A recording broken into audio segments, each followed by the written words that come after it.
अकाल, उम्मीद करता हूँ फिट होंगे, बेहतरीन होंगे, अपनी लाइफ अच्छे से एंजॉय कर रहे होंगे। हम तीनों की तरह आज एक और वीडियो, और उसका टाइटल है real history of India feat Vijay Chawda Sandeep Maheshwari. और ओरिजिनल वीडियो का लिंक डिस्क्रिप्शन में होगा, लाजमी इनको भी सपोर्ट करें, हमें भी सपोर्ट करें। मेरा नाम है राणा मोहम्मद, मेरे साथ हैं Nadeem Iqbal. So guys let's start.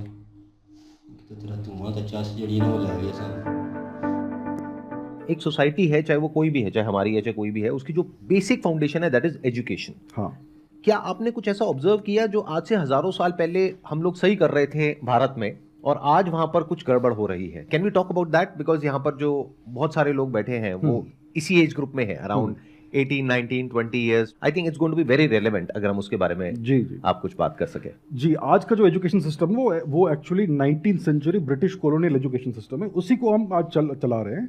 आज हम कंप्यूटर साइंस पढ़ाएंगे, MBA देंगे, ऐसी डिग्रीज देंगे, लेकिन सिस्टम वही है, पद्धति वही है, पढ़ाने का तरीका वही है। Focus is on exams, focus is on memorisation, focus is on degrees, और स्कूल में focus is on complete absolute obedience. May I get up teacher, may I sit down teacher, may I drink water teacher. आप सांस भी नहीं ले सकते without taking permission from the teacher. तो आप एसेंशियली बिल्कुल ओबीडियंट शीप बन रहे हो। You are not allowed to ask questions, you not allowed to think. और इससे क्या हो रहा है कि हमारे जो बच्चे हैं ये सीखते नहीं है कि first of all how to think, and secondly how to learn.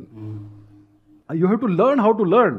आप कुछ नई स्किल या कोई नया कंसेप्ट कैसे सीखेंगे? आप सिर्फ मेमोराइजेशन करके नहीं सीख सकते, आपको एक्चुअली उसको इम्प्लीमेंट, उसको यूज करना है to solve problems in real life. That is a real acquisition of a skill, और ये सब हमें सिखाया नहीं जाता है। तो हिस्टोरिकल कैसा था? हिस्टोरिकली हमारा सिस्टम बहुत अलग था। वैदिक समय में गुरुकुल सिस्टम था, जैसे हम सब जानते हैं, लेकिन गुरुकुल क्या था ये हर कोई गुरुकुल नहीं जाता था। हमारा एक्चुअल जो एजुकेशन सिस्टम था it was centred around temples. हमारे पूरे सिविलाइजेशन में, पूरे सबकॉन्टिनेंट में हर जगह टेम्पल्स होते थे। तो टेम्पल्स जो थे, मंदिर जो थे, they were the centres of our education system. और हर मंदिर, जो छोटा मंदिर होता था, वो लोकल जो बच्चे होते थे आजू बाजू के, उनको बेसिक एजुकेशन देता था, लाइक काखा गाघा ये सब, और बेसिक गणित, मैथमेटिक्स। फिर बड़े टेम्पल होते थे जहाँ पर मोर एडवांस एजुकेशन मिलता था, और फिर कुछ बड़े बड़े विश्वविद्यालय हुआ करते थे, तक्षशिला, नालंदा, हमने सुना है इनके बारे में, जहाँ पर best education in the entire world मिलता था। और दुनिया भर से लोग आते थे, ग्रीस, यूनान से आते थे, चाइना से आते थे, चीन, शुआनजांग एक्सेट्रा, सेंट्रल एशिया से स्कीथियंस आते थे। हर कोई यहाँ पर भारत में आता था ज्ञान प्राप्त करने के लिए। तो हमारा बहुत सिस्टमैटिक एजुकेशन सिस्टम था, और हर जगह स्प्रेड था, डिसेंट्रलाइज था, ये था। और उसका फोकस था ज्ञान एक्चुअली अक्वायर करने का।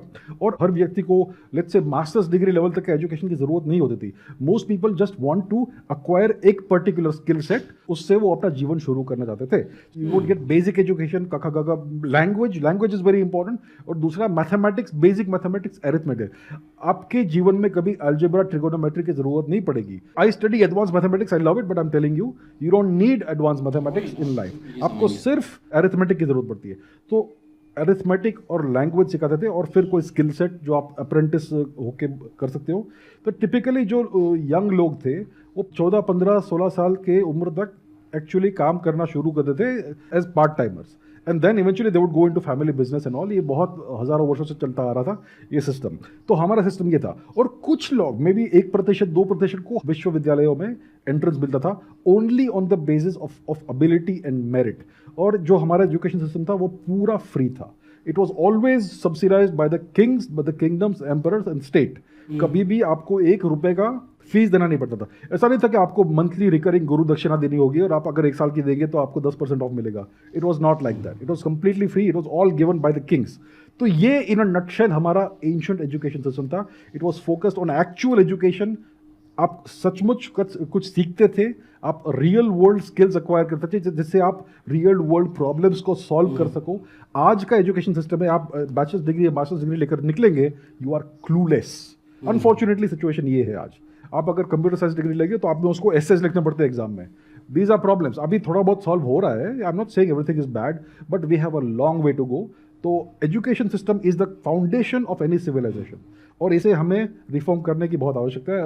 अभी कुछ रिफॉर्म्स हो रहे हैं, but I think it's not enough. और उस टाइम पे ऐसा क्या था जो आज से बिल्कुल अलग था, इन द सेंस कि उस टाइम पे भी एक गुरु होते थे गुरुकुल में या टेम्पल में, और शिष्य होते थे, आज भी ऐसे ही होता है, आज एक टीचर है और क्लास में स्टूडेंट्स हैं। जी, जी। तो एग्जैक्टली क्या डिफरेंस था जिसके बेस पे हम ये कह सकते हैं कि उस टाइम का जो एजुकेशन हमारा सिस्टम था वो आज के सिस्टम से बेटर था?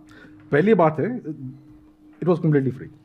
तो जो गुरु होते थे या जो शिक्षक होते थे, उनका जो सैलरी होता है लेट्स से, और उनका जो टेम्पल का अपकीप का जो भी पैसा है, या फिर जो भी college what ever it is, वो सब वहाँ के जो लोकल राजा होते थे वो देते थे। So there was no pressure of money on the guru. So वो स्टूडेंट को एज अ रिसोर्स नहीं देखते थे, as a resource to be exploited नहीं देखते थे। और दूसरी बात होती थी कि जो आपका जो कोई गुरु है वो आपके जीवन भर के गुरु है। ऐसा नहीं कि अभी आपने इस आपने 2 साल के लिए स्टडी कर लिया, अब उनको पेमेंट नहीं दे रहे हो, सो आपके गुरु आपके टीचर नहीं रहे। ये एक बार आपके गुरु हुए तो लाइफ लॉन्ग गुरु होते थे, ये लाइफ लॉन्ग रिलेशनशिप होती थी। आज ट्रांजैक्शनल सिस्टम है, अगर आपने नेक्स्ट मंथ पेमेंट नहीं किया तो आपके टीचर नहीं रहे। तो एसेंशियली आज देखिए, आज हमें सिखाया जाता है कि हमारे टीचर्स हमारे गुरु है, ये सच बात नहीं है। There is a huge difference between a guru and a teacher. आज के टीचर्स में मुझे दुख से कहना पड़ता है, दे आर सर्विस प्रोवाइडर्स। आपको एक सर्विस प्रोवाइड करते हैं for which you have to pay in advance. ये डिफरेंस है, मेन कोर डिफरेंस ये है। उस समय गुरु कभी आपसे पैसा नहीं लेते थे, गुरु दक्षिणा का सिस्टम था, it was once in a lifetime. आपका पूरा एजुकेशन हो गया, फिर आप वॉलंटरीली उनको कुछ दे सकते हो, ये होता है गुरु दक्षिणा। ऐसा नहीं कि गुरु की दक्षिणा नहीं दी तो आपका एजुकेशन नहीं होगा। It was completely optional, completely voluntary. तो ये मेन डिफरेंस है। आई think it's a big difference, क्योंकि इससे जो डायरेक्ट कनेक्शन है वो है उस गुरु की जो रिस्पेक्ट है। हाँ, वो उस टाइम पे मैं इमेजिन कर सकता हूं कि कितनी ज्यादा होगी। बिल्कुल। आई एम श्योर उस गुरु को उस टाइम पे किंग से लेकर के जो नीचे जो लोग हैं सबसे रिस्पेक्ट मिलती होगी, और एक ऐसा दर्जा मिलता होगा सोसाइटी में कि वो अपने आप में एक बहुत बड़ा मोटिवेशन था उस टाइम पे उस गुरु के लिए। बिल्कुल। कि अब मुझे सेल्फलेसली जो बच्चे आ रहे हैं उनके अच्छे के बारे में सोचना है, क्योंकि उसका अपना जो सेल्फ इंटरेस्ट था that has been taken care of. Once your basic core self interest is taken care of, then you can serve society. और ये प्रॉब्लम है, उस समय हमारा जो सोसाइटी था, इट वाज वेरी प्रॉस्परस, बहुत ही वेल्दी सोसाइटी था। अगर आप जीडीपी का अगर स्टडी करेंगे, एंगस मैडिसन की किताब पढ़ेंगे, so India contributed at least 1/3 of the entire world GDP until 1700s। ये सिचुएशन था, and before 0 AD it was even more. तो इंडिया वॉज एक्सट्रीमली प्रॉस्परस। अगर आपके पास मनी नहीं है और सरप्लस टाइम नहीं है तो आप एक अच्छा बड़ा सिविलाइजेशन क्रिएट नहीं कर सकते। So we had all that. Historically temples were incredibly wealthy, इसीलिए जो बाहर के जो तुर्क वुर्क आए वो सब टेम्पल्स को अटैक करते थे, क्योंकि वहाँ पर इतना सारा वेल्थ होता था। और आज 1-2 टेम्पल्स बच गए हैं जहाँ पर ऐसा वेल्थ बच गया है। One is the Shri Anant Padmanabha Swamy temple south में। वहाँ पर एटलीस्ट जो जितना खोला है वहाँ पर एटलीस्ट $1 ट्रिलियन वर्थ का वेल्थ है, और ऐसा हर जगह होता था, बहुत वेल्थ होता था। सो पीपल रिस्पेक्टेड, ये रिस्पेक्ट था कि हम आपको इतना डोनेशन देंगे for the upkeep and for future upkeep, let's say 100 साल में, ताकि आपको कोई भी तकलीफ नहीं हो और आप समाज की सेवा कर सके एज गुरुज। तो देखा जाए तो एजुकेशन एक्चुअल में टेम्पल में होती थी, that in itself is a big thing, क्योंकि then we are equating education and learning with worship. Absolutely. आज तो वो एक जरिया है बस पैसा कमाने का या कहीं से फटाफट से सेट हो जाने का, जो टिपिकल एक लैंग्वेज हम यूज करते हैं अपने घरों में जी। कि ये लड़का तो सेट हो गया, ये लड़की सेट हो गई, व्हाटएवर। वो दोनों तरीके से होता है। घर वाले अलग तरीके से बोलते हैं, आप लोग अलग तरीके से बोलते हैं। 1/3 of the entire GDP of the world हम लोग कंट्रीब्यूट करते थे। उसके बाद में फिर ऐसा क्या हो गया कि आज हम इस लेवल पर हैं? तो ये क्यों हुआ? हम इतना significant portion of the world GDP कैसे हम देते थे? It is because we were a completely fully industrialised civilisation. अगर आप 5-6 हज़ार वर्ष पहले के आर्कियोलॉजिकल रिकॉर्ड को देखेंगे, सरस्वती सिंधु एरिया में, सप्त सिंधु एरिया में, जैसे आज हम हड़प्पन या इंडस वैली रीजन बोलते हैं, तो वहाँ पर आपको दिखेगा कि हर सिटी, हर विलेज, हर बड़ा शहर, हर छोटा गांव में जो रोड्स होते थे वो बिल्कुल स्टैंडर्डाइज तरीके से ग्रिड सिस्टम में लेआउट होते थे। और दूसरी बात थी कि वहाँ पर बहुत अलग अलग इंडस्ट्रीज थी, ship making industry, hydro engineering industry, bead making industry, हर प्रकार की इंडस्ट्री हुआ करती थी। So we were a completely fully industrialised civilisation 5-6,000 years before today. और फिर क्या हुआ कि जो ब्रिटिश आए भारत में, उन्होंने सिस्टमैटिकली भारत को डी इंडस्ट्रियलाइज कर दिया, सारे इंडस्ट्रीज नष्ट कर दी उन्होंने। Until 1700 we were still a fully industrialised civilisation. उन्होंने सारी इंडस्ट्रीज क्यों नष्ट की? क्योंकि वो इंडिया को एज अ मार्केट बनाना चाहते थे। They wanted India to be converted to a market so that they can extract more wealth out of India. वो अपना थर्ड रेट चीप कॉटन और वो जो भी फैब्रिक टेक्सटाइल वो बनाते थे मैनचेस्टर में, वो यहाँ पे डंप करना चाहते थे. In exchange for that they wanted to extract India's gold and silver out of India. So British ने भारत को कंप्लीटली डी इंडस्ट्रियलाइज कर दिया. और दूसरा, everybody in India had land, सबका लैंड उन्होंने हड़प लिया. ये एक्चुअली तुर्कों ने शुरू किया, मुगल्स ने, और फिर ब्रिटिश ने उसको सिस्टमैटिकली और टू द नेक्स्ट लेवल ले गए. इसलिए भारत का जीडीपी टूट गया. व्हेन द ब्रिटिश केम, जब उनका जो क्या बोलते हैं ब्रिटिश राज शुरू होता है 18th सेंचुरी के आसपास, तब भारत का GDP about 25% of the world था उस समय. 1700s 1800s की बात है. और जब वो निकले यहाँ से तो 2% से कम था. कहाँ गया सब? दे टुक इट. ये बात है. That's what happened. आपके भी मैंने कुछ वीडियोस देखे हैं, उसमें कमेंट्स ये रहते हैं कि आपके जो ओपिनियन है वो ट्रेडिशनल हिस्ट्री से डिफर करते हैं और फैक्ट्स नहीं होते हैं बट ओपिनियन है. तो अगर लेट्स हम ये सपोज करते हैं कि अभी तक जो हमें पढ़ाया गया था वो हिस्ट्री अगर गलत है, तो it's been around 70 years since independence, तो हमारी तो एक जनरेशन ने एक हिस्ट्री पढ़ लिया. अब अगर हम ये कहते हैं कि हिस्ट्री अलग थी, तो अब तो उस चीज़ को हम अगर मान लिया जाए कि 70 साल में हमारे पेरेंट्स ने जो हिस्ट्री पढ़ा, तो हम उसको अब कैसे गलत मान लें? ये बहुत अच्छा प्रश्न पूछा इन्होंने. What is the difference between a fact and an opinion? Do we know how to think? Do we know how to learn? किसी को हम एजुकेशन सिस्टम में पढ़ाते नहीं है how to find the difference between somebody's opinion and an actual fact. और दूसरा, how to do critical thinking, कि आप ये कैसे समझोगे. Let me explain what is the difference between a fact and an opinion. आज अगर आप टेक्स्ट बुक पढ़ते हो हिस्ट्री की, किसी ने भी लिखी है लेट्स से, आपको कैसे मालूम पड़ेगा कि ये फैक्ट है ओपिनियन से? अगर फैक्ट है, they will give actual primary resources कि मैं ये कह रही हूँ या कह रहा हूँ, मैं ये चैप्टर लिखा है, it is based on these sources, and then you can go and verify those sources. That is how you know it's a fact. अगर कोई बिना रेफरेंसेस का हिस्ट्री बुक लिखता है, that is complete opinion. और हमें इतना भी सिखाया नहीं जाता कि how to fact check something. आजकल कुछ ऑफिशियल प्रोफेशनल फैक्ट चेकर्स है सोशल मीडिया पे, जिनका जो कहना है वो सब फैक्ट है. हाउ डू वी नो भाई? We have to learn the ability, we have to acquire the ability to do our own fact checking. It is not that difficult, लेकिन किसी को सिखाया नहीं जाता है. So you have to look for sources and references. अगर let's say Mrs. XYZ ने ये कहा, ये लिखा एक टेक्स्ट बुक में, तो you need to know how to fact check what is written there. You are right कि कुछ कमेंट्स आते हैं कि मैं जो कह रहा हूँ it is completely against whatever is traditional history. भाई ट्रेडिशनल हिस्ट्री को आप फैक्ट चेक कर लीजिए. Please do your fact checking कि इन्होंने ये क्लेम किया है, वो क्लेम किया है, उसका बेसिस क्या है उसके क्लेम का. Problem is we don't have the ability. हमारे बच्चों में एबिलिटी है ही नहीं to do fact checking. So they are completely confused and clueless कि किसकी बात सही माने. You have to invest some time in learning how to do your own fact checking. It is not that difficult. आपको Google search करना सबसे पहले सीखना है अच्छे से. और दूसरा, you to go deep in to sources. आपको रैबिट होल में कैसे डीप जाना है वो समझना है. It is not that hard to do fact checking. Then you will not have to wonder कि भाई ये सच बोल रहा है या वो सच बोल रही है, क्या सच है.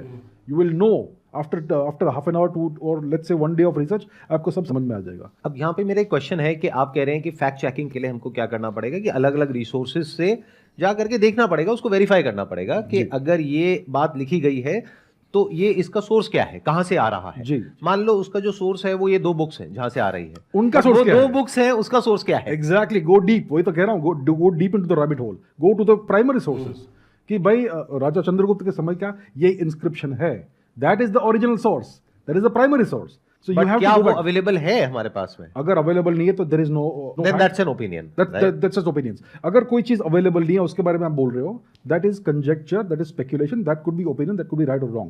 लेकिन अगर कोई हार्ड एविडेंस है, आर्कियोलॉजिकल एविडेंस कि भाई इस जगह पर ये इंस्क्रिप्शन है इस डेट का, तो दैट इज हार्ड स्टोन, उसको आप चेंज नहीं कर सकते.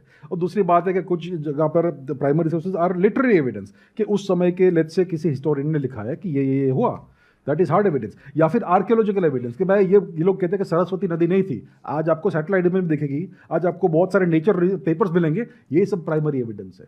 So we have to look for the primary sources and hard scientific and incontrovertible evidence. उसके बेसिस के ऊपर आपको अपने ओपिनियंस बेस करने हैं, not on the basis of somebody's words and pronouncements. तो आपको ये एबिलिटी एक्वायर करनी है, how to do the fact checking and go deep into it to the very source. मेरा क्वेश्चन आपसे है कि जैसे आपने बोला कि पहले के ज़माने में गुरुकुल सिस्टम था, बट सर उस गुरुकुल सिस्टम में certain section of society was not allowed to enter. How do you no?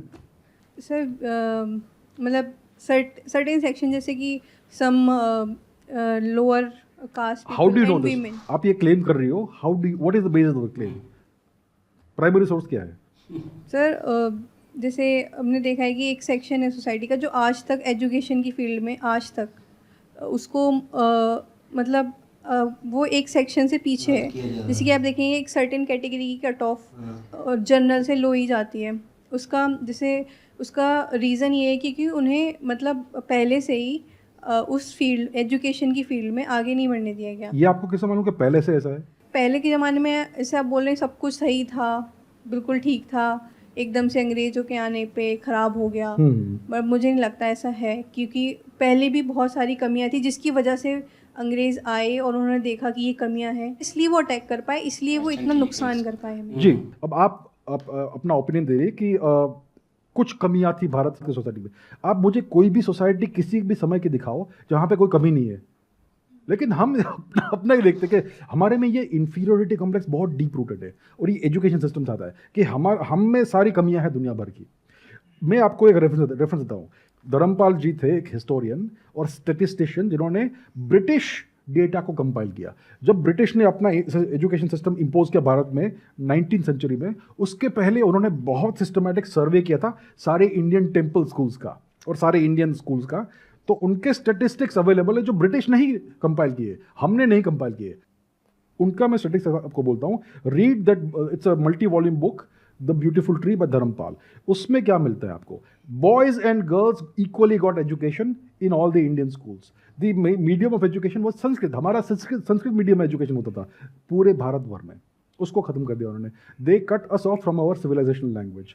दूसरी बात, every single so called caste, आज उन्होंने ब्रिटिश ने 4 कैटेगरीज बना दी कास्ट की। हमारे में तो जाति वर्ण का सिस्टम था, बहुत सारी जातियां थी, बहुत सारे वर्ण थे, उन्होंने उसको 4 में डिवाइड कर दिया और उसको ऑफिशियल कर दिया। तो every single so called caste, उसके बच्चों को एजुकेशन मिलता था। वो ये ब्रिटिश ही डेटा है, हमने नहीं इन्वेंट किया वो data, this is British data.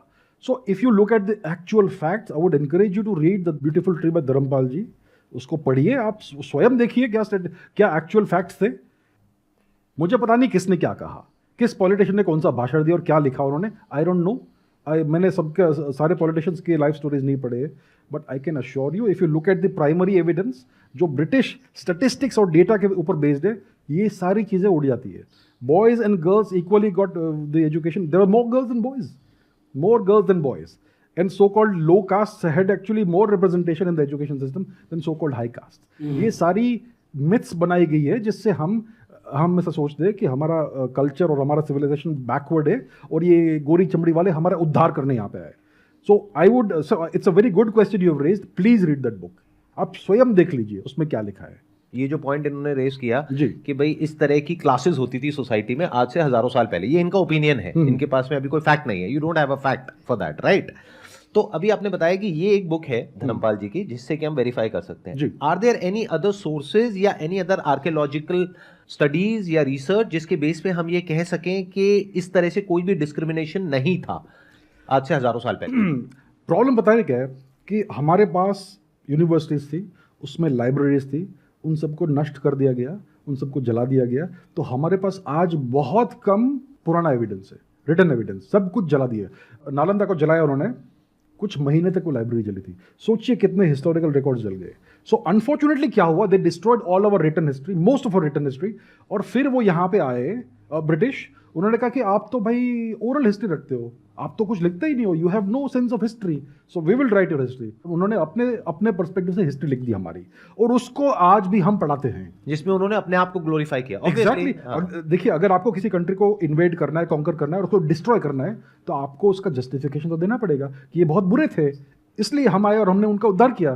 तो उन्होंने इस प्रकार से हिस्ट्री लिखी है हमारी, और ये बात है। So that is why we are so deeply mentally colonised. हमने इतना इंफीरियरिटी कॉम्प्लेक्स है कि हम बहुत बुरे थे। हमारे टीचर हमें ये सिखाते हैं, हमारी टेक्स्ट बुक हमें ये सिखाती है। तो इनका प्रश्न बहुत लॉजिकल है उस पर्सपेक्टिव से, because this is what we are taught, क्योंकि this is what is written in the books. Exactly, right. Obviously we will feel this way, and those books are compiled by the Britishers for their British books own agenda, right? Exactly, क्योंकि जब तक वो किसी की सोच को capture नहीं करेंगे तब तक लोगों को कैप्चर नहीं कर सकते। जब मास्टर चला गया लेकिन उसका गुलाम अभी भी उसको अपने आप को विप कर रहा है, मास्टर का जॉब हो गया। We are still whipping ourselves. We are still chaining ourselves without the colonizer being here. We are still mentally colonized. और हमारा एजुकेशन सिस्टम उस मेंटल कॉलोनाइजेशन को परपेचुएट करता है, generation after generation after generation. ये problem है. जैसे हम बचपन से ही महाभारत देखते आ रहे हैं, पढ़ते आ रहे हैं, तो उसमें वो एक कर्ण के लिए है कि मतलब उसको एजुकेशन से मतलब वंचित रखा गया. हाँ.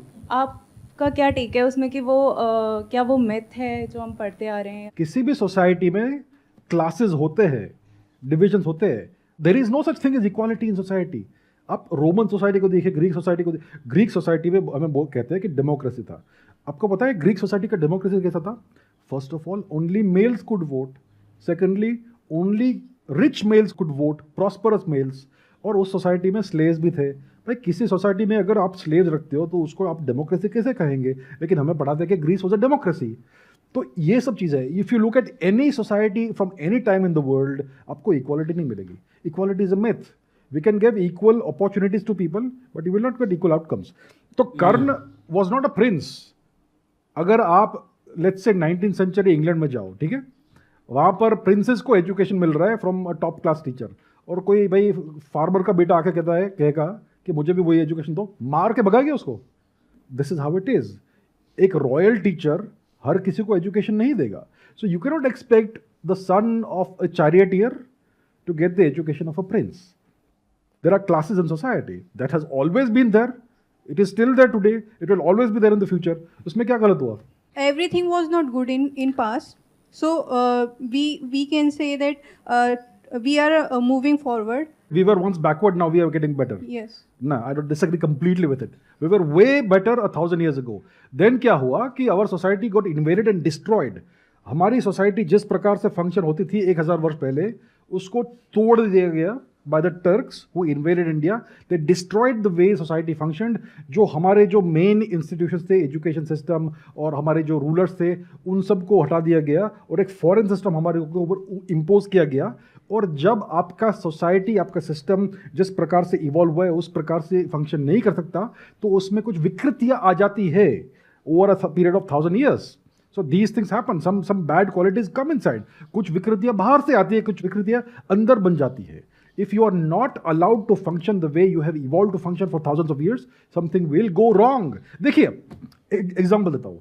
We all know about Apple Corporation. Apple, iPhones, all that. उसका फाउंडेशन किसने किया? उसको फाउंड किया स्टीव जॉब्स ने. Now Steve Jobs was the founder of Apple. He ran Apple for a few years. फिर उसको निकाल दिया और फिर एक नया बॉस आ गया, उसका मुझे नाम याद दिए. And then the new management ran Apple into the ground. It nearly went bankrupt. So, किसकी गलती है? Is it the fault of the employees or the leadership that the company got bad practices inside it? Everything went wrong. Who is at fault? The employees or the leadership? Leadership. And then Steve Jobs comes back and he fixes the problem because of the better leadership. In India, for the past 1000 years, we had horrible leadership and everything went wrong internally. किसको आप blame करेंगे? स्वयं को blame कर देंगे कि हमारी society खराब है या फिर लीडरशिप खराब थी? Think logically. क्रिटिकल थिंकिंग की जरूरत है हमें. पूरे विश्व का सबसे पुराना जो टेक्स्ट है वो है Rigveda.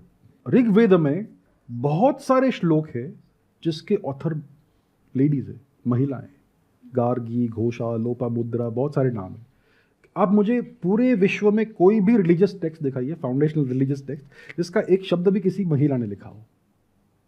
If you have read Upanishads, तो उसमें आप देखेंगे बहुत जगह पर there are lot of females जो आत्मज्ञान प्राप्त कर रही हैं. आत्मज्ञान which is the highest form of knowledge. Vedas मतलब नॉलेज एंड वेदांता मतलब the essence of all Vedas, the supreme knowledge.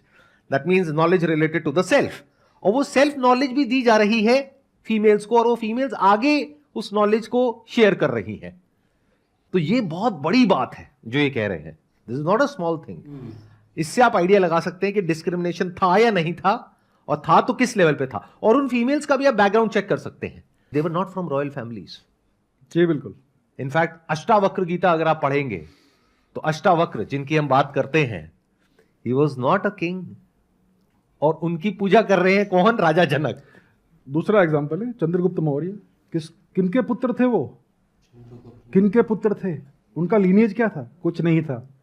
He became the emperor of all India. ये था भारत. कहाँ है डिस्क्रिमिनेशन? उनके गुरु कौन थे? विष्णुगुप्त चाणक्य, ब्राह्मण। फैक्ट्स देखिए प्लीज, मैं यही कह रहा हूं, please think critically, look at actual data, look at actual facts, think on your own without taking someone's opinion as your thoughts.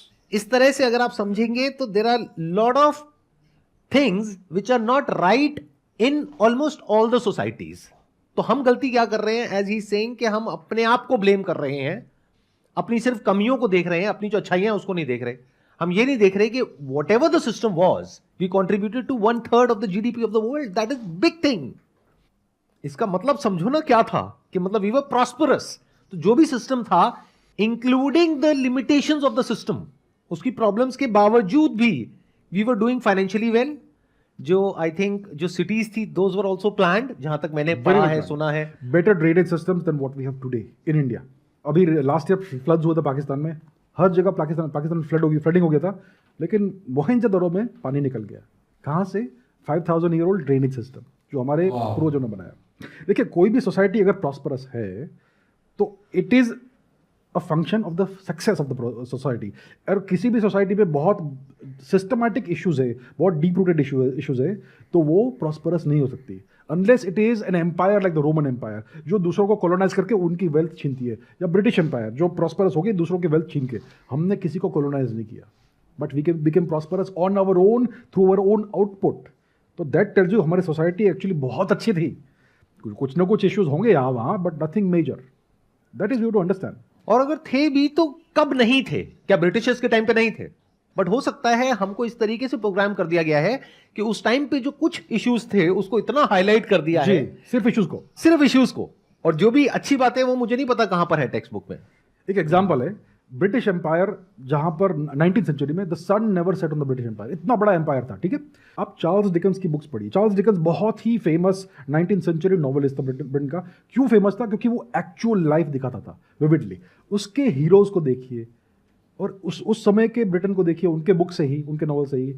Poverty everywhere, inequality everywhere. Oliver Twist की कहानी देखिए, पुअर ऑर्फन, उसको कितना मिसट्रीट करते हैं।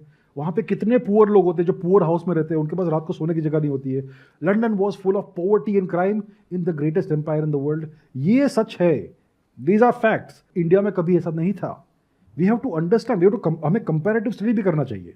British empire का study कीजिए, उनका सोसाइटी कैसा था। वो 13 साल के बच्चों को हैंग करते थे for stealing a loaf of bread. Bharat में कभी ऐसा होता था? Please understand the real world. बाहर जाके देखिए, कंपैरेटिव स्टडी कीजिए और फैक्ट्स देखिए, then you will know the truth. So I invite you all to do that for yourselves. किसी का ओपिनियन को मत स्वीकार कीजिए, खुद से रिसर्च कीजिए, खुद से क्रिटिकल थिंकिंग कीजिए, examine the evidence and actual facts. Thank you so much sir यहाँ पर आने के लिए। It My was pleasure. Pleasure meeting you and pleasure talking to you. Thank you so much. Big round of applause for him.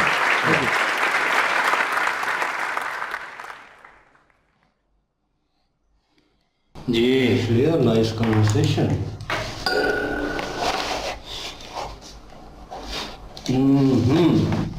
ओ तो तुम उड़ी या मार छोड़। कहते हैं वो सही है, लगी बहुत चलते हैं, हाँ बहुत चलो। वीडियो ज़बरदस्त थी। और संदीप मुशावरी बहुत साल पहले मेरा एक दोस्त था, तो मुझे बार बार मेंशन कर रहा था कि यार इन्हें सुने और इनकी बातें सुने। वो कुछ नज़रियात में बात हो रही थी और मजहबी रिलेटेड टॉपिक था कोई, और वो रिलीजन से एक किस्म का वो डिबेट कर रहे थे। वो थोड़ा बहुत मैंने क्लिप देखा उस वक्त, क्योंकि मेरा इतना इंटरेस्ट नहीं था इन चीज़ों में, और क्योंकि मैं हिस्ट्री से वैसे भी आप लोगों को, अक्सर लोगों को पता होगा, मैं बार बार मेंशन करता हूँ, हिस्ट्री से थोड़ा मैं दूर ही रहता हूँ। मुझे थोड़ी बोरियत फील होती है, तो वो मेरी कैटेगरी नहीं थी, वो मेरी चॉइस नहीं थी। वो तो मुझे लगा कि यार लीव कर देना चाहिए, बोर होऊंगा मैंने उसे भी कह दिया स्ट्रेट फॉरवर्ड क्या मैं नहीं सुनना चाह रहा। लेकिन यह है कि उसके बाद अभी ये कुछ 1-2 साल पहले, और ये दोबारा उसने मुझे इस चीज़ का याद करवाया कि यार फ़लाँ को सुनते हो। मैंने जिक्र किया कि यूट्यूब पे रिएक्शन देते हैं हम, इस तरह करते हैं, तो बीच में जिक्र आया इनका। तो इनकी नॉलेज जो है वो मैंने एक वीडियो पहले भी की थी, हमने कुछ 1 महीना पहले मेरा। ये जिनकी आप बात कर रहे हैं वो अभिजीत चावड़ा है। नहीं इनकी हमने एक वीडियो पहले की। इनकी वीडियो चावड़ी वो मेज़बान था, होस्ट होस्ट जी। और मेरे ख्याल में गलतफहमी में ना रहे, मैं इसलिए बता रहा हूँ क्योंकि इनका नाम अभिजीत चावड़ा है। अभिजीत चावड़ा है, लेकिन यह है कि संदीप मुशावरी को उन्होंने बार बार बोला कि इन्हें सुने और इनको ऑब्जर्व करें। और मैंने देखा था, अब आई डोंट नो, मुझे नहीं पता, क्योंकि पहले भी एक वीडियो हमने की है, एक और यूट्यूब के है वो चैनल है, उस टी से शुरू होता है यार उसका नाम, और उसमें भी थे अभिजीत चावड़ा। हाँ, तो मेरे ख्याल में उनके साथ भी हुआ था, वो भी हिस्ट्री के बारे में था सारा जी। और वो हिस्ट्री में बात कर रहे थे। तो बहरहाल ये है कि इन्होंने जो मौजूद उठाए हैं बीच में, वो तालीम के हवाले से मेरे ख्याल में जितना भी इन्होंने वो, मेरे ख्याल में इनको जितनी सोच समझ थी जिस हवाले से बात की, और नीचे जितनी भी यंग जनरेशन बैठी हुई है वो तकरीबन 18 से 20 साल की है, तो वो भी यंग है, तो उनको वो सोच और वो नॉलेज होनी चाहिए कि चीज़ों को एक्सप्लोर किस तरह करना है, चीज़ों को देखना किस तरह है अपने एंगल के साथ। तो वो हमेशा वीडियोस में, मूवीज़ में मेंशन कर देते हैं कि बच्चा बनना कुछ और चाहता है, उसके ज़हन में कुछ और होता है, उसकी एबिलिटी कुछ और होती है, सोचने समझने की ताकत कुछ और होती है, और उसको फोर्सफुली हम किसी और फील्ड में और किसी और हवाले से डाइवर्ट कर देते हैं उसकी सोच को। तो वो डाइवर्ट होती है तो जहन जो है वो भी डबल माइंडेड होगा, वो सोचेगा नहीं। तो तालीम का निज़ाम भी कुछ ऐसे ही है। और जो हमारे टीचर्स हैं, जैसे उन्होंने कहा कि पुराने हिसाब से गुरुकुल होते थे, वो स्कूल होते थे उस वक़्त, और उनका सिस्टम और तरह का था कि वो गुरु और शिष्य का ताल्लुक़ जो है वो बड़ा गहराई वाला, और वो एहसास जज्बात वो एक रिलेशन अलग था, वो देर पा चलता था। एट दी एंड उनको उनके थ्रू अगर वो शीशे जो है उनका कामयाब होता है और अपनी मंजिल को पा लेता, तो एट दी एंड उन्हें कुछ मिलता था। और वो दर्शना बोलते हैं मेरे ख्याल में, if I am not wrong, तो वो मिलती थी एट दी एंड, दर्शना, और वो एट दी एंड मिलती थी।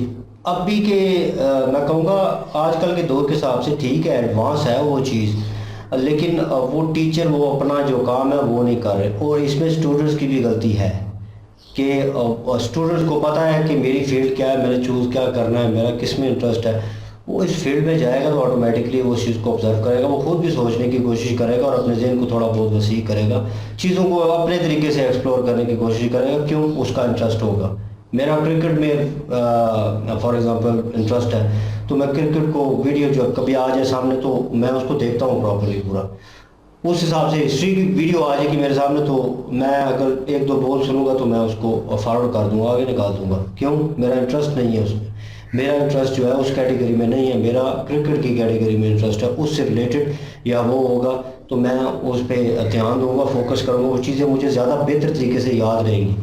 तो वो चीज़ों को एक्सप्लोर करने की बात कर रहे थे। जिस तरह हिस्ट्री की उन्होंने बात की, एक सवाल उठाया, तो उन्होंने कहा हम डीपली नहीं जाते, हम जो है क्या सराहियाँ करते हैं, फैक्ट बता देते हैं, बेसिकली जो पीछे चीज़ें चल रही होती हैं उन चीज़ों को एक्सप्लोर भी नहीं करते। वही बात जो हम इधर करते हैं कि सुनी सुनाई बातों पे अमल करते हैं, खुद सर्च कभी भी नहीं किया। हाँ, तो वही चीज़ लोगों में पाई जाती है। लेकिन इसी वजह से तो मैं रहा था कि इंडियन अवाम जो है, मैं समझता हूँ इन माय ओपिनियन, क्योंकि वो लोग जो हैं वो पढ़े लिखे हैं और सोच समझ रखते हैं, चीज़ों को एक और एंगल से देखते हैं। तो जितनी भी अवाम बैठी थी बड़ी सीरियस टाइप, और जितने भी लड़के लड़कियाँ नीचे बैठे हुए थे वो सोच रहे थे, समझ रहे थे, और कुछ तो मेरी तरह होंगे बीच में जिनके ऊपर से गुजरी होगी, लेकिन यह कुछ ना कुछ ऑब्जर्व करने की कोशिश करते हैं। लेकिन जिन्होंने सवाल किया कि यार उस टाइम हिस्ट्री जो है वो इस तरह थी और हम कैसे जानेंगे कि ये प्रॉपर्ली जो हमें पढ़ाया जा रहा है ये हिस्ट्री गलत नहीं है, तो ये इससे हिसाब लगा लें हमारे साथ जो हुआ है, हमें जो हिस्ट्री पता चल रही है, वह स्कीर की हिस्ट्री पता चल रही है, वो हमें तो कहीं दिखाई नहीं देती हमारी बुक्स में, कहीं एक अल्फाज में, और हमें तो अपोजिट बताया गया और ही मामले में बताया गया है। तो हम लोगों के जहन जो हमारे बावजदाद जो बड़े हैं हमारे, और उनके जहन भी वैसे ही मोल्ड हुए पड़े हैं। उनको अब समझाना चाहें या बताना चाहें या कहें कि डीपली आपको सर्च करके बताते हैं, ऑन इंटरनेट ये पड़ा हुआ है, उससे डीप अगर जाए तो ये पड़ा हुआ है, ब्रिटिशर के दौर में ये हुआ, उन्होंने तो यकीन नहीं करना, उन्होंने तो कहना है कि फजूलियात है, बकवासियात कर रहे हो, हमें तो ये हमारा है नहीं। और मुझे समझ यहाँ पे भी एक चीज़ की नहीं आती, इंडिया में भी शायद होगा कि जहाँ पे भी कोई बात हो, हिस्ट्री की बात हो या कुछ भी डीपली किसी चीज़ में जाना चाहें तो हर चीज़ में रिलीजियस को क्यों घुसेड़ देते हैं, दीन को या ले के बीच में क्यों आ जाते हैं। आई डोंट नो, चीज़ बात कुछ और हो रही होती है और हर चीज़ में वो इस मौजू को घुसेड़ना चाहते हैं, शायद चुप करवाने के लिए, या शायद हो सकता है कोई और रीज़न हो, पर इस चीज़ की मुझे समझ नहीं आई। और बहरहाल इन्होंने हिस्ट्री से रिलेटेड जितनी भी बातें की हैं और बड़ी डीपली थी, और कुछ बातों की हमें समझ आई है, मेरे हिसाब से मुझे समझ आई है जो ऊपर से तालीमी निज़ाम की बात कर रहे थे। बाकी सिविलाइजेशन जो डीपली वो बातों में गए हैं और जिन चीज़ों में गए हैं वो हमारे ऊपर से गुजर गई है, क्योंकि हिस्ट्री से रिलेटेड मैं हूँ नहीं। और जो टॉप ऑफ सर्विस मुझे चीज़ें समझ आई हैं वो मैंने बता दी। वीडियो अच्छी थी इनकी और ज़बरदस्ती मज़ा आया, देख के एंजॉय भी किया। उन्होंने यही कहा है कि जो 5-6 हज़ार साल पहले जो है हम इंडस्ट्रियल थे, ठीक है, इंडस्ट्रियल सिविलाइजेशन थी। तो ये नहीं है कि कोई बैग वो मतलब वो पॉवर्टी हो या गुर्बत हो बहुत ज़्यादा, लेकिन वो ब्रिटिश की उन्होंने कहा कि हिस्ट्री पढ़े वहाँ पे तो मतलब कि पर एक वो बंद को या डबल रोटी को चोरी करते हुए उनको निकाल दिया जाता था। हाँ। तो हमारे इंडिया में ऐसा नहीं होता था। तो उस वक्त लेकिन ये है कि ब्रिटिश ने जो एक खुद से उन्होंने कहा कि हिस्ट्री लिखी और उसमें ये लिखा कि इंडिया के लोग जो थे वो ऐसे थे, वो अनपढ़ थे, वो ये थे, वो जुल्म करते थे, वो जालम थे। तो फिर वो मतलब इस तरह करके उन्होंने बताया कि ब्रिटिश ने अपने खुद से जो है वो हिस्ट्री लिख ली, क्योंकि वो उन्होंने बताया कि जो इन्वेडर आए थे उन्होंने लाइब्रेरी जला दी थी, जो जितनी भी हिस्ट्री की बुक्स थी, जो भी हिस्ट्री लिखी हुई थी वो सारी जल गई थी। तो उससे पहले की हमारे पास हिस्ट्री नहीं थी, फिर ओरल रह गई थी। तो जब ब्रिटिश आए तो ब्रिटिश ने कहा कि आपके पास तो ओरली है, सिर्फ उसको लिखाई किधर है, वो लिखा हुआ किधर है, तो उन्होंने खुद से लिख दिया सारा कुछ। तो वही जो है वो कह रहे हैं कि अभी जो है वो इंडिया में भी वही हिस्ट्री पढ़ाई जाती है जो ब्रिटिश ने लिखी थी। तो ये नहीं पढ़ी जाती कि जो एक्चुअल में है। वो यही बता रहे थे कि फैक्ट और ओपिनियन जो है वो इसमें क्या फ़र्क है। और फैक्ट और ओपिनियन में मैं एक मिसाल दे देता हूँ कि जैसे हमारे बड़े थे इंडिया में रहते थे, सारे एक साथ रहते थे, यहाँ पे भी रहते थे, तो वहाँ पे सारे एक साथ रहते थे। तो जब पाकिस्तान बना तो वहाँ से निकल के आए, उन्होंने मतलब वहाँ पे लड़ाई हुई और वो कत्लो गारा शुरू हुआ इधर भी उधर भी, तो काफ़ी सारे जो है मर भी गए। ये है एक फैक्ट, क्योंकि उन्होंने जिन्होंने खुद वहाँ पे थे उन्होंने खुद देखा है, ये सारा कुछ उन पे बीती है, उन्होंने मुझे बताया है। ये है रेफरेंस और एक ये फैक्ट भी है। मेरा अपने से ओपिनियन नहीं है ये कि मैं खुद से कह रहा हूँ कि नहीं ऐसा होगा। अभी जब यहाँ के जो लोग हैं जिन्होंने पाकिस्तान की जो भी मुतालिया पाकिस्तान पढ़ी है, ठीक है, वो क्या कहेंगे पाक स्टडी के बारे में, इंडियन पाकिस्तान की जो कह लेंगे पार्टीशन के वक्त जो उस वक्त की हिस्ट्री है जो भी है वो यहाँ पे अगर पढ़ेंगे तो वो अभी उनका ज़हन क्या बना हुआ है, वो उनका ज़हन पता क्या बना हुआ है कि उस वक्त जो है वहाँ पे मुसलमानों पे जुल्म होता था। जो वहाँ पे मुसलमान थे वो उनको गाँव में मारा जाता था, उनको इबादत नहीं करने दी जाती थी। ये एक ओपिनियन है। लेकिन जो उधर से हमारे बड़े आए हैं, ठीक है, उन्होंने बताया कि हम जो जिस गांव में रहते थे वहाँ सारे मिलजुल के रहते थे, हमारी ज़मीनें थी, हम जो है वो वहाँ पे दूध पूरे गांव को देते थे, ठीक है। तो मेरा कहने का मतलब ये है कि ये उनकी अपनी बताई हुई बात है जो वहाँ पे रह के आए हैं। लेकिन जो हिस्ट्री में पढ़ाया जा रहा है ये ओपिनियन है, वो सिर्फ मोल्ड किया हुआ है उस चीज़ को कि वहाँ पे जुल्म हो रहा था इसलिए पाकिस्तान बनाया और वहाँ से वो आए और एक साबित कर दिया कि उस वक्त जब उन्होंने मारा था उधर तो वो जी मरे थे, तो इसलिए देखो जी जुल्म हो रहा था। लेकिन वो उस वक्त हुआ था जब पाकिस्तान बना था, उस वक्त कुछ शर पसंदों ने यहाँ पे भी और वहाँ पे भी, वो उस गांव के लोग नहीं थे जिन्होंने मारा था, वो बाहर से आए थे, पूरी फोर्स आई थी और उन्होंने जो है मारना शुरू किया था और वहाँ से निकाला था, ज़बरदस्ती निकाला था। लेकिन कुछ लोग नहीं मानते, ना माने आप लोग, क्योंकि फैक्ट चेक करें आप लोग भी सिर्फ ओपिनियन पे चल रहे हैं जो नहीं मानते इस चीज़ को। अगर ऐसी बात ना होती तो यहाँ पे भी ये ट्रेन जो सिखों की सारी मारी गई है, यहाँ पे कत्ल किया गया है पाकिस्तान में उस वक्त, तो फिर वो आप लोग कहते हैं कि वो सही है, उधर से निकालने वालों को गलत है।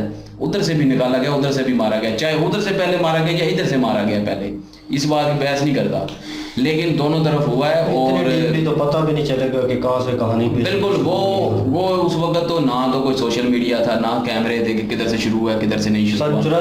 उस वक्त 14 और 15 तारीख थी, दोनों में हुआ था सारा कुछ, कत्लो गारत हुई थी, इधर भी हुई थी उधर भी हुई थी।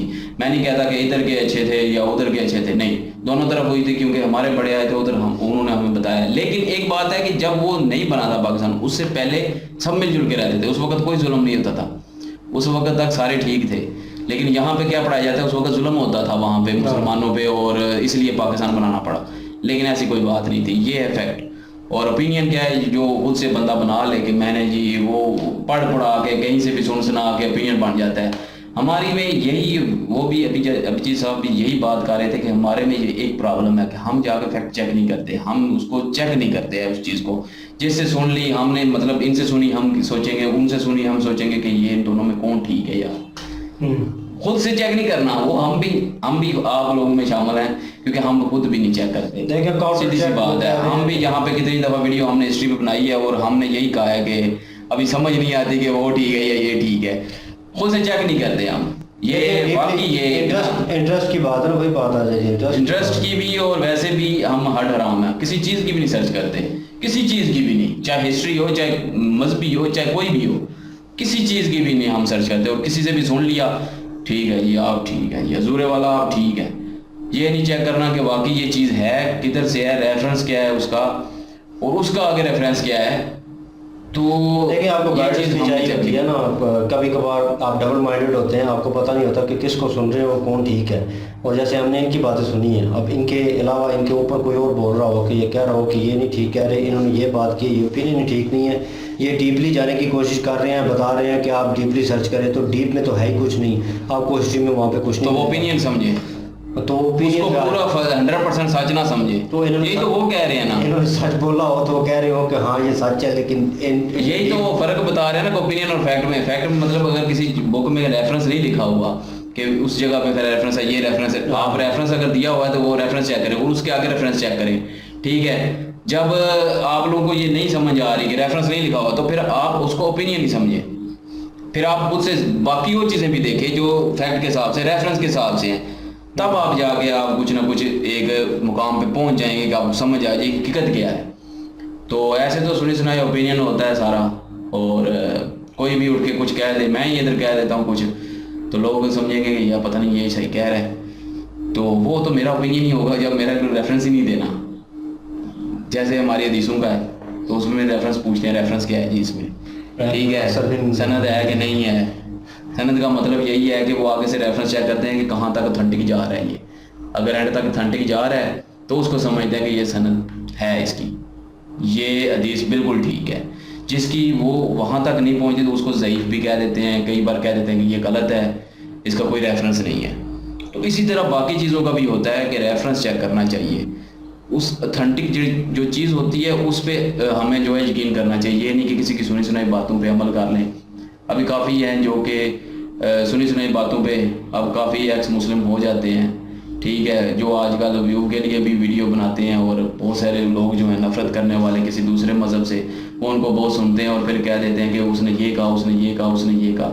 ये नहीं देखते कि उसका रेफरेंस क्या है, वो कहाँ लिखा हुआ है, क्यों लिखा हुआ है, उसके पीछे क्या मकसद था लिखने का, ये किसी ने भी नहीं चेक करना। बस एक्स मुस्लिम ने कह दिया बिल्कुल ठीक है जी उसने, वो तो जैसे फरिश्ता आ गया आसमान से उतर के। तो ये एक चीज़ होती है, ये मैं सिर्फ बता रहा हूँ, वो भी उसी पे अमल करने लग जाते हैं लोग। काफ़ी ऐसे कमेंट आते हैं, इसी चीज़ को मैं इसलिए बात कर रहा हूँ कि वो सिर्फ और सिर्फ ओपिनियन होते हैं उनके, वो रोकना चाह रहे हैं इस चीज़ को कि आप सर्च करें खुद से। बिल्कुल। बाकी वीडियो इन्होंने वाकई अच्छी क्रिएट किया और मज़ा आया वीडियो देखे, और वीडियो अगर हम बोले तो बहुत सारा बोल सकते हैं, इनकी वीडियो जितनी है, लेकिन हम तो पूरी बात लंबी हो जाएगी जी। ये काफ़ी देर से बोलने की कोशिश कर रहे हैं, वो मेरे को कुछ प्रॉब्लम है, नहीं बोलने की कोशिश कर रहा है, लेकिन आगे से हम बोल पड़ते हैं ना। मैं अपने लिए अपने बारे में बता दूं, मैं इन दिनों बीमार हूं और कुछ दवाइयां से खा रहा हूं, मेरे को नींद के झटके आते हैं, तो कोई आदमी मेरी इन हरकतों की वजह से मतलब कोई बुरा भला ना मुझे कहे, मैं यकीन करो बहुत ज़्यादा हैवी दवाइयाँ खा रहा हूँ जिसकी वजह से मेरे को प्रॉब्लम है। बाकी ये है कि बाकी मैं बोलना चाह रहा था, कुछ बातें होती हैं जो ज़रूरी करने वाली होती हैं। बाकी ये है कि इन भाई साहब की बातें बहुत ज़बरदस्त हैं, ये बहुत अच्छा आदमी को ना समझा लेते हैं। बाकी ये है कि ये बात वाकई सही है कि पहले के उस्ताद और अभी के उस्तादों में बहुत ज़्यादा फ़र्क है। पहले के लोग जो है ना वो अपने उस्ताद को ना उनके मतलब वो बहुत ज़्यादा ओल्ड एज में भी जाके उनकी इज़्ज़त किया करते थे, और ऐसे जो शागिर्द होते हैं वो भी कामयाब होते थे। और अभी के मैं अपनी एक बहुत ज़्यादा बहस देखी अपने हमारे एरिया में, हम जिसमें रहते हैं, तो बहुत ज़्यादा लोग बोलते हैं कि यार उस्ताद से तो वो 5वीं क्लास तक पढ़ा था, तो वही उनकी इज़्ज़त करने का क्या फ़ायदा। यकीन करो उन लोगों को मैंने कामयाब भी नहीं देखा, वो अपने उस्ताद की इज़्ज़त भी नहीं करते, और कभी भी वो बुरा भला भी बहुत ज़्यादा बोलते हैं कि ये ऐसा करते थे, ये चने खाते रहते थे, ये चाय पीते रहते थे। देखो वो उनकी एक अपनी है ज़िंदगी है, वो वो क्या करते हैं। हमको उनकी इज्जत करने का बोला गया है कि किसी से अगर एक लफ्ज़ भी, हमारे हज़रत अली हैं वो सहाबी रसूल हैं, तो उन्होंने बोला कि अगर किसी से एक लफ्ज़ भी सीखा ना तो वो भी आपका उस्ताद है, उसकी आप इज़्ज़त करो। तो हमारे इधर ऐसा नहीं चलता अभी। मैं अपने एरिया की बात, मैं देखो बाहर नहीं इतना निकला हूँ, अपने एरिया की बात आपको बता रहा हूँ कि मैं अपना एक ओपिनियन है वो उस पर ये बात कर रहा हूँ। तो बाकी यह है कि हमारे लोग तो बहुत इधर चेंज हो गए हैं, पहले का नहीं, और दूसरे एरियो का मेरे को इतना नहीं पता। हमारे लोग तो कोई उस्ताद की इज्जत नहीं करता बिल्कुल, और मैं उनको कामयाब भी नहीं देखा। वो जैसा करते हैं उनके साथ भी ऐसा ही हो रहा है। मेरा भाई आपके घर से तरबियत शुरू होती है इस चीज़ की? ये भी है, हाँ ये भी अभी घर में भी अभी यार कौन सा अच्छी तरबियत हो रही है, घर में भी माँ बाप भी लोग कर रहे हैं, नहीं अच्छे लोग हैं देखो, पर मैं देखो साहब नहीं, ये इसकी बात ठीक है। जो आजकल पढ़े में कुछ 10-12 साल 15 साल 20 साल पहले अच्छा वो ठीक थे, वो इज्जत करते थे। अच्छा, हालांकि उनको मार भी बड़ी पड़ती थी फिर भी इज्जत करते थे, ठीक है। लेकिन आजकल जितने बच्चे मैंने खुद देखे हैं ना, यकीन करें कोई टीचर की इतनी सी रत्ती बराबर भी इज्जत नहीं करता। 2010 या 2002 से ये उसके बाद वाला जो टाइम, 2010 के बाद तो बिल्कुल इज्जत खत्म हो गई, खत्म हो गया वो मेरे हाल में। लोग बच्चों में वो चीज़ जो है ना वो मोबिलिटी खत्म हो गई। बाकी मैं अपने बारे में बताऊं तो मैंने सन 2002 से ही मैंने देखा है, तो मैंने उस टाइम से देखा कि स्कूल में भी हम लोग की यही बहस होती थी कि उस्ताद वो आज वो चाय पी रहा है अभी तो उसने नहीं पढ़ाया ये क्या। उस टाइम भी मैंने देखा इज्जत कुछ नहीं थी उस्ताद की। 2000 पहले से भी मेरे को इतना खास याद नहीं है, पर मेरा एक अंदाज़ा है कि उस टाइम से पहले भी कुछ अर्सा मैंने देखा था कि कुछ भी नहीं था, जिसकी वजह से तो देखो बहुत ज़्यादा काम ख़राब होता है। अभी मैंने देखा कि उस्ताद भी अभी यकीन करो कुछ उनके भी माइंड इस नई जदीद टेक्नोलॉजी की वजह से उनके माइंड भी इतने खुल नहीं रहे। ये भी मैं हकीकत बता दूँ कि मैंने एक उस्ताद को देखा है कि वो अभी इस सोशल मीडिया के दौर को ना वो इतना नहीं समझ पा रहे। तो वो एक उनका शागिर्द है, वो सोशल मीडिया पे काम करता है, पैसा कमाता है, तो वो भी उसके ऊपर हंस रहे थे, बातें कर रहे थे। वो बोलते हैं इसमें क्या फ़ायदा, ये एक्टिंग करना ये करना क्या फ़ायदा है इसका। तो मैं उनको भी उस्तादों को भी ये समझ नहीं आ रहा कि वो पैसा, इसमें भी बहुत पैसा है सोशल मीडिया में, अच्छा काम करने वाले लोग बहुत पैसा कमा रहे हैं, तो वो उनको नहीं अच्छा समझ रहे, हंस रहे थे, बातें कर रहे थे। तो ये भी देखो अभी उस्तादों को भी चाहिए कि जदीद टेक्नोलॉजी के साथ जुड़ें, जदीद टेक्नोलॉजी को समझने के बाद कोई बात करें। क्योंकि मैं तो एक जानता हूँ हमारे जो है ना मुसलमानों के बहुत बड़े जो होते हैं ना, जो मतलब बातें करते हैं इस्लाम की, तो मैं उनको भी देखा कि कोरोना के बारे में बहुत गलत बातें कर रहे थे। वो बोलते कोरोना को मेरे पास लेके आओ, क्या है कोरोना, वो कोरोना को भी मान नहीं रहे थे। यकीन करो मेरे को तो जब लगा था, मैं पहले नहीं इतना मानता था कि कोरोना को बीमारी है। यकीन करो हम जदीद टेक्नोलॉजी के साथ चल ही नहीं पा रहे, पाकिस्तान के लोग इतने अक्सरियत मैं देखा है कि जदीद जो भी आ रहा है उसके साथ हम लोग मिलकर चल ही नहीं पा रहे। कोरोना बहुत बड़ी बीमारी थी, बहुत ज़्यादा लोग मर गए, तो हमारे पाकिस्तान में बहुत बड़े बड़े लोग थे जिन्होंने हंसी मजाक की। ऐसे लोग थे कि जहाँ पक्की से इलाज करने, हाँ मतलब वो अजीब बातें कर रहे थे, वो उसको कुछ समझ नहीं पा रहे थे। हालांकि बहुत नुकसान हुआ, बहुत गलत काम हुए, जिसकी वजह से बहुत सारे लोग मरे भी हैं। यकीन करो इस पे मेरे को तो कोई पता नहीं है, दूसरी राय नहीं है। दूसरा मैं बहुत ज़्यादा बीमार हुआ था, मेरे को तो उसने सुबह जब शुरू हुआ कोरोना का बहार, और मेरे को 3 बजे तक तो उसने मेरी बस करा दी थी। तो मैं फिर पिछले टाइम डॉक्टर मिलता था तो मैं गया, तो मैंने उसको बताया, तो हमारे डॉक्टर के पास वो केस आ रहे थे, उसने मुझे जल्दी हैंडल कर लिया। फिर मैं समझ गया, फिर मैंने कभी कोरोना के ऊपर बात नहीं की। कोरोना वाकई एक बीमारी आई थी, मैं समझ गया। बाकी यह है कि हमारे उस्तादों को भी चाहिए, शागिर्दों को भी चाहिए। पाकिस्तान में इतनी नहीं आई, पाकिस्तान में मैं सीधा बात कहूँगा, पाकिस्तान में जो है वो ज़्यादा जो मौतें दिखाई गई हैं वो सिर्फ और सिर्फ डॉलर लेने की वजह से दिखाई गई हैं। हो सकता है, और हर एक चीज़ को, हर एक मौत को कोरोना में डाल दिया गया था, और इतने लोगों को हुआ नहीं है। हमारे गाँव में यार कोई 2 बाहर से मार के आए तो उनको भी कोरोना में डाल दिया। कोई इधर बीमार वैसे ही मरा, कोई हार्ट अटैक से मरा, उसको भी कोरोना में डाल दिया। लेकिन मैंने नहीं देखा कि हमारे गांव का कोई यहाँ पे रह के कोई मरा हो कोरोना की वजह से। बाकी बाहर से आए थे जो उनको हुआ था, लेकिन वही मरे हैं। पाकिस्तान में जो भी थे कोई भी नहीं ऐसा हुआ। जर्मनी से आया, शदीद था, आया पाकिस्तान में भी था, पर पाकिस्तानी उस टाइम तक ना संभल गए थे, इन्होंने वो दवाइयाँ मंगवा ली, कुछ भी हुआ हम कंट्रोल कर लिया, ये हकीकत है। नहीं आया था ये, अब दवाई थी ही नहीं, दवाई कहाँ से, कुछ ना कुछ हुआ है जिसकी वजह से यहाँ खत्म हो गया, और आया था ये मेरे को यकीन है, क्योंकि मैंने 2-3 लहरें देखी हैं हमारे एरिया में उसी तरह का बुखार जो बताते थे कि ये नई लहर ऐसी होगी, तो आया। सर्दियाँ होती थी, फ्लू का भी होता था। जी जी, वो लहर ये चलती नहीं है इतनी, ये चलता है। बाकी यह कि भाई साहब की बातें बहुत ज़बरदस्त हैं। यकीन करो हमारे अंदर वो मेंटालिटी नहीं रही, हम सोच का वो जाविया ही नहीं रहा कि हम वो बातें ये बातें कर रहे हैं ना। यकीन करो रेफरेंस के पीछे कोई भी नहीं जाता। अभी का जो आदमी है वो सोचने समझने की वो सलाहियत यकीन करो नहीं रख पा रहा कि वो पीछे वो किसी चीज़ के रेफरेंस को देखे, हकीकत बात को देखे। पाकिस्तानी बंदा तो रोटी कपड़ा मकान के अलावा कुछ सोच नहीं सकता, सोच ही नहीं पा रहा। इधर तो वाकई एक बहुत ज़्यादा ही मतलब मामला ख़राब होते जा रहे हैं। बाकी यही है कि ऐसे ही लोगों को सुनना चाहिए। पाकिस्तान में भी एक औरिया मकबूल जान है और भी कुछ ऐसे लोग हैं जो ऐसे तरीक़े रखते हैं नज़र। बाकी ये औरिया मकबूल जान भी जो है ना, ये उन्हें 2019 सन वाली और 1950 तक की तारीख सही नहीं बताते, ये इनको बस मजबूरी है, यहाँ आप समझें। बाकी ये लोगों को सुनना चाहिए, तो ये लोग तारीख को सही जानते हैं, तारीख के बारे में सही बताते हैं, इनसे कुछ हम सीख सकते हैं। वीडियो अच्छी थी जी। इनकी ओरिजिनल वीडियो की लिंक डिस्क्रिप्शन में मौजूद होगी, चाहे विजिट करें, चेक करें, सपोर्ट करें। प्लीज़ इनके माध्यम से हमें भी सपोर्ट कर दीजिएगा। इंशाल्लाह मिलते हैं नेक्स्ट वीडियो में। अपना ख्याल रखिएगा, दुआ में याद रखिएगा। तब तक के लिए अल्लाह हाफ़िज़।